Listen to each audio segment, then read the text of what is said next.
You know what's brutal in the card market is when you finally find a card that you've been looking for weeks or months or even years, and one finally surfaces on eBay. You get a chance to bid on this thing, and you're all excited all week. Like, this is my chance. I'm going to take this thing down. I need one of these, or I need more stock in this player at this time, at this price point before stuff rises in the future. And you set your bid or you set your snipe. Your bid goes in at the last few seconds, and then you three, two, and then it jumps and it goes beyond your top bid, and you get the classic got away notification from eBay. And it's just so frustrating, isn't it? And what makes this even worse is sometimes you'll look at the end price and you'll be like, man, I didn't bid that much, but I would have paid that price. I would have paid. What was I thinking? Why didn't I go harder on this card? And so in this video, I'm going to give you a simple framework you can use to find your true max bid so that you never find yourself in that scenario.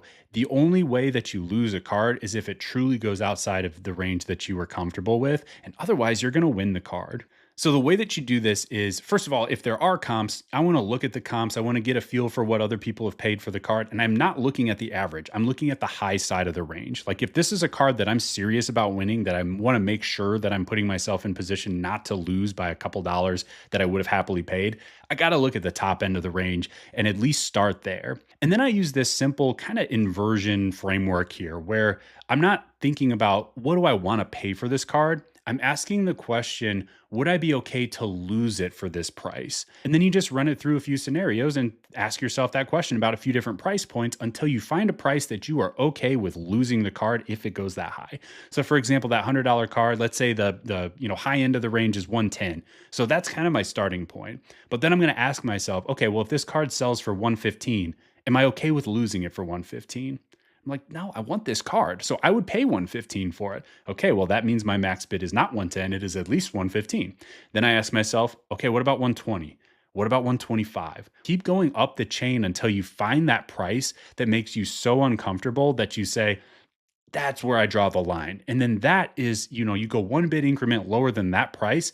That is your true max bid. So for example, I say 110 is my starting point, 115 I'm okay with, 120 I'm okay with, 125 I'm okay with, 135 I'm okay with, 140 kind of getting there. I'm pretty uncomfortable. If it goes for 145, I'm out. I'm not paying 145 for this thing, but I do want it up to 140.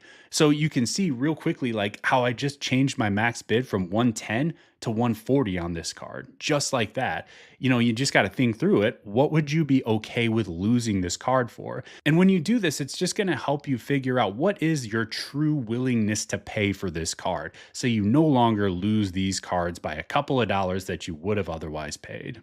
Now, the point isn't to overpay here recklessly, but it's just on these cards that you really don't want to lose, that you feel like there's super strong opportunity with. Maybe you see it being a really good card to try to get graded and there's way bigger upside. Like, that's what I'm looking at. It doesn't make any sense if I'm just overpaying for no reason. But if I've got a plan in mind where I do think that there's a play to make way more money than what I would be paying for it, then fine, that makes perfect sense to me. And that's where I like to think about this like, this is my strategic advantage.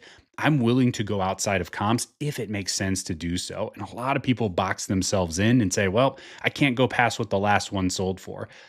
The last one was the last one. This is different. And so I don't really care about that. And this has helped me unlock some major gains in my business because I've been willing to go out on a limb, decide for myself what the card is worth. And that's put me in position to lock in more cards where I did see big opportunity. So try this and see what you think. See if it helps you draw out your true max bid. I have a feeling it's going to make sure that you don't find yourself in that position ever again, though, where you're looking at a card saying, I wish I had gone higher.